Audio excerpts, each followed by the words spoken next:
Hello, welcome back. Okay, in this video we're going to do a right side cutoff. It has a little underarm for the ladies, so it's a right side cutoff. So here we go. We're going to take it from 4 different angles. Ready? And 1, 2, 3, and 4, 5, and 6. Nicely done. Let's go from this angle.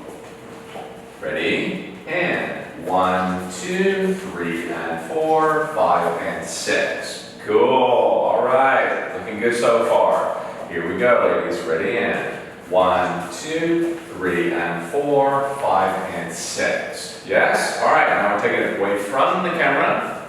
Ready? And 1, 2, 3, and 4, 5, and 6. Nice. All right. So you can see how we go through this. We're just giving our right side underarm pass, cutting her off and sending her back in the 6 count. So if you want more detail about that, go to your private lesson style videos and kind of go into depth with it, okay? Yeah, really going to break it down and really show you how he's making that happen and also how we're making it. Exactly. Remember, it's not about perfection, it's about consistency. Cool? All right, so go practice, have fun, and then come on back for your next pattern.